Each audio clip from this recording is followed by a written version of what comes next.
खुलुमबाय बयखौबो आरो आंनि गुबुन मोनसे गोदान भिडिअ नोंथांमोनखौ बयखौबो फिन खेबसेबाव बरायनानै लानाय जाबाय। ओमफ्रायहाय दिनैहाय लोगोफोर आङो दंफैयो मंगलदै खाथिनि भगतपारा होननाय जायगा आरोना, उदालगुरि जिल्लानि भगतपारा होननाय जायगा।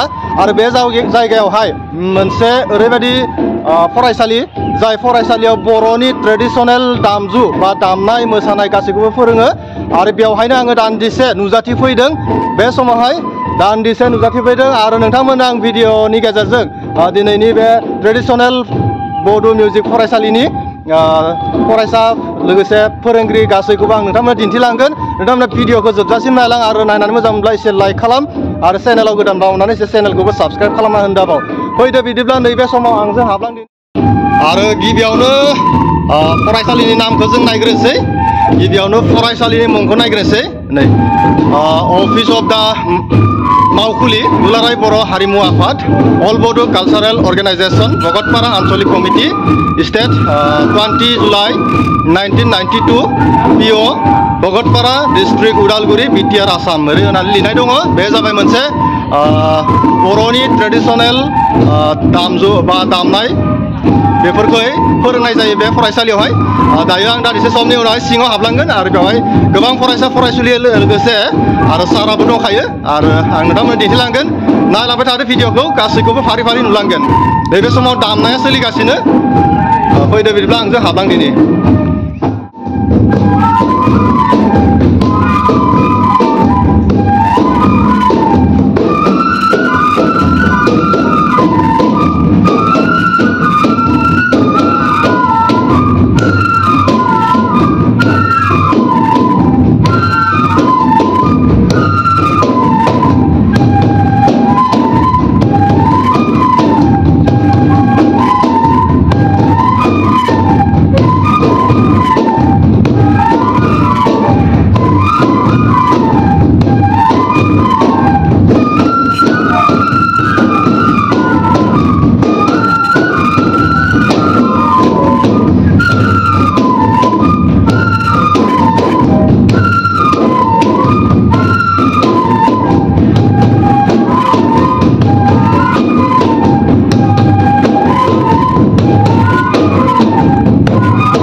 नायलांदो गासैखौबो फारि फारि नुगोन।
खुलुमबाय लोगोफोर।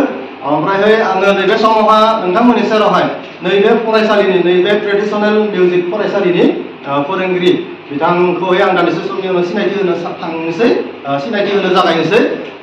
नैबे समाव गिबियावनो सारखौ खुलुमनाय जाबाय। खुलुमबाय। ओमफ्राय नोंथाङा दान्दिसे सम रायजो राजाफोरनि सेरावहाय गावनि सिनायथिजों लोगोसे बे फरायसालिया बोरै बोरै सोलिदों बेखौ एसे फोरमायनानै होनो खावलायदों।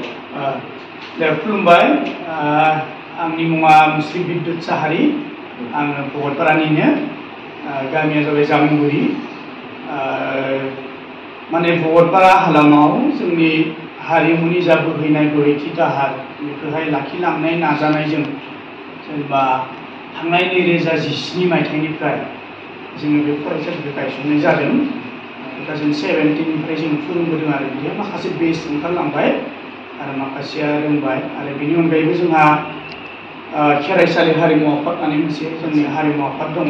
जों दासिम आसामनि बाहेरायावबो गोबां जायगायाव मोसाहैबाय, दा अल आसाम जों मोसादों, बायदि बायदि प्रग्रामफोर जों मोसायो आरोखि। दा बिदिनो बिथांमोनानो बे आफादनि इयुन जोलै, इयुन गेंगुदामसा होननानै जों सानगोन। दा बिदिनो जोङो अनलि दामनोल' रोंबा जाया, बेनिखायनो जोङो जेनेबा मोनसे डिप्ल'मा थाथारनांगौ मानसिनाव बा डिग्रि थाथारनांगौ। बेनिखायनो जोङो 2017 सनाव भगतपारायाव जों बे स्कुलखौहाय जोङो रायलायलायनायनि गेजेरजों जोङो दानाय जादों आरोखि। ओनसोलनि सानैसो मेलेमजिबि बिथांमोनखौ जों हांख्रायदों दानायावहाय, बेबायदि जोङो दानाय जादों। दायो जोङो बे फरायसालिया लखनऊ पाटखान्डे संगीत विद्यापीठ इउनिभारसिटिनिल' एप्लिकेसन जाबाय आरोखि। जोङो दायो गलायगाव संगीत महाविद्यालयनि आन्डाराव जोंनि बे सिलेबास कर्सआ फैयो आरो जोङो अलरेडि फर्म फिलाप खालामबाय दाखालि नभेम्बर आरो जानुवारियाव। नभेम्बराव माने प्रेक्टिकेल, जानुवारियाव थिउरि बिदि एग्जाम मोनसे जागोन आरो प्रथमा मध्यमानि स्टुडेन्टफोर दङ आरो जोंना। दा बेबायदिहाय जाय गोसो गुदुं बिथांमोना जेनेबा बर'नि दामनाय देनाय दोरोङारि खाम सिफुं सेरजा आरो बर' मोसानाय सोलोंनो थाखाय जाय बिथांमोना आखा-फाखा बिथांमोना निश्चय बेवहाय लाजागोन आरोखि एडमिसन। जोंहा एडमिसननिबो बेबायदि बाराद्राय माबा गैया आरो जोंनिया फैसा मान्थलि जास्ट 100ल' फिस लायो आरो जों। माने इमान कमार्शियेल माबाबो नङा, जास्ट एरियायाव जोंनि थांखि नोजोरानो जाबाय जोंनि हालामाव, भगतपारा हालामाव जाहाथे खाम सिफुं दामनो गोरों सोरजियो, इयुनाव जाहाथे गथ'फ्रा मोजाङै लाखिलांनो हायो, बेसो आरो जोंनि नोजोरा। बेहाय जों लाखिलांबाय थादों आरो नाजानोसै जेसेबांसिम हायो। औ, ओमफ्राय दा आङो नैबे समाव सारखौ एसे मोननैसो कुइसन सोंनो सानदों। दा बेवहाय गिबियावनो आङो डाइरेक्ट सोंनो सानदों, बे बेलायाव नैबे फरायसालिखौथ' नोंथाङाहाय बेसेबां मायथाइयाव खुलिदोंमोन? 2017 मायथाइयाव खुलिदोंमोन। दा बे समावहाय बोरै सोलिदों बा फरायसाफ्रा फैदोंना? दाथ' जथेस्थ' फरायसाफ्रा फैदों होनना बुंनांगोन। माखासे एडमिसन गोबां लादों, दिनै माखासे क्लासाव फैनो हायाखै। माखासे फैदोंब्लाबो सोरबा गेजेर ससेयाव गारनाय जादों। बेबायदि माने जोंनि एक्सुवेलि गार्जियन दिथागिरि बिथांमोनाबो बे ट्रेडिसनेल माबायाव बारा गोसो होआ नालाय दासो एसेसो बुजिदों आरो जायखिनि दङ दायो बिथांमोना दा गोसो होयो आरो गार्जेनफोरा। जों दाख्लै बावैसो जोङो गार्जेन मिटखौ जों खुंनाय जादों। बिनि गेजेराव जों माखासे मोजां मोजां बाथ्रा जों रायज्लायनो हादों। गार्जेनफोरा जाय दा जोंनि खुदियाफोर दङ सोलोंसा बिथांमोननि गार्जेनफोरा दानिफ्राय मोजां आरो जोंहा माखासेया ओरैनो फैदोंमोन, गेजेराव गोबां स्टुडेन्ट जादोंमोन, बिदिनो थाङो फैयो बिदि जाबाय थादों आरोखि। दायो 30 जननि एसे बारा दङ आरो। दा आरोबाव बे बेलायावहाय नोंथाङाहाय जोंनि बे बर' समाजनि बर' सुबुंफ्राहाय जाहाथे दामनाय देनायाव गोरों जानांगौ, बेखायनो नैबे फरायसालियावहाय खाथि खालानि रायजोफोरनि बा गार्जेनफोरनि गथ' गथायफोरखौ एडमिसन होनांगौ, बे बेलायावहाय नोंथाङाहाय मा बुंनो सानो? जोंनिफ्राय अराय सम जोंनिफ्राय खावलायनाय थाखायो, जेनेबा साफ्रोमबो गेदेमा भगतपारा ओनसोलनि, भगतपाराल' नङा गुबुन गुबुन जायगानिफ्रायबो जोंनि बेवहाय सोलोंफैनो हायो आरोखि। दा बिदि उदाहरन हिसाबै जोंहा भगतपारा खेराइसालि हारिमु आफाद नामनि मोनसे आफाद दं, बे हिन्जावसाफोरा दामो आरो जोङो बेवहाय एखे हरिसिङानिबो दामफैयो, बेनि उनाव जोंहा पानेरि कुसिबिलनिबो दामफैयो, एखे दैफांनिबो दामफैयो, ओमफ्राय खैराबारिनिबो दामफैयो। बिदि गोबां गोबां जायगानि जोंनि खेराइसालि, भगतपारा खेराइसालि हारिमु आफादा गोजान गोजाननि आर्टिस्टफोरखौबो जों फोरोंनायनि गेजेरजों जों बुथुमना लादों आरो। दा बिदिहाय भगतपारानिल' नङा, दस्रा जायगानिफ्राय बेवहाय सोलोंफैनो हागोन आरो। आरो बेनि अनगायै जों कालाइगावआवबो जों खुलिदों कालाइगावआव जुदि दायो 20-22 जनसो एडमिसन जाबाय देग्लाय गोदान कालाइगावआवबो जायफ्रा कालाइगाव एरियानि बिथांमोना कालाइगावआव लानो हागोन आरोखि बेखौबो आं फोरमायबाय आरोखि दा बिदिब्ला नैबे फरायसालियावहाय बेसेबां बैसोनिफ्राय बेसेबां बैसोनि गथ'खौ एडमिसन होनाय जायो लानाय जायो जों बे एक्सुवेलि मोजां सोंलु बियो जोंना पाटखान्डे इउनिभारसिटिनिफ्राय जेनेबा बैसोआ एसे लिरनो रोंनाय जाबानो मिनिमाम जेनेबा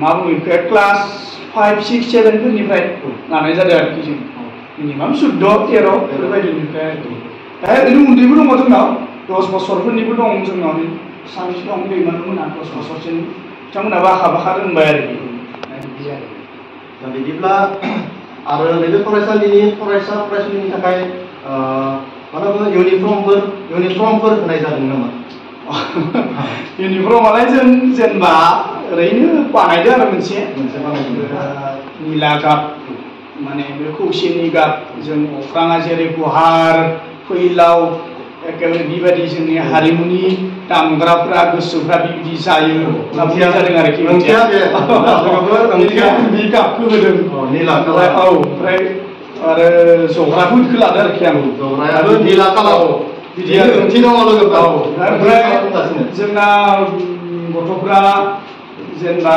जोङो मोनसे बेबायदि ड्रेस नुयोब्ला जोंनि बयबो बबेयाव थांगोन बे गथ'फ्रा मोनसे स्कुल दङ होननानै मिथियो नालाय बेनिखायनो जों बेखौ होनाय जादों क्लासा जोंनिया सनिबार आरो देवबाराव जायो आरो सनिबार आरो देवबार लोगोफोर नोंथांमोनाबो गावबा गावनि गथ'फोरखौहाय नै बेफोरबादि मोजां मोनसे फरायसालियाव ट्रेडिसनेल बर'नि खाम सिफुं सेरजा दामनाय फरायसालियाव एडमिसन होनो नांगौ गथ'फोरखौ ओरैनो बेरायलाबाय होआलासेनो बा ओरैनो न'आव जनानै थाहोआलासेनो नोंथांमोना माने बेफोरबायदि फरायसालियाव एडमिसन होनो नांगौ आरो अब्लानिया गथ'फ्रा एसे गोरों गोरा जानानै थायो आंनिफ्राय बेयो खावलायनाय थाबाय नोंथांमोना एडमिसन होफैनो नांगौ आरोना खाथिनिनो मोनसे फरायसालि दा सारखौ एसेयावनो माने थेंक इउ जासिनाय जाबाय गोजोननाय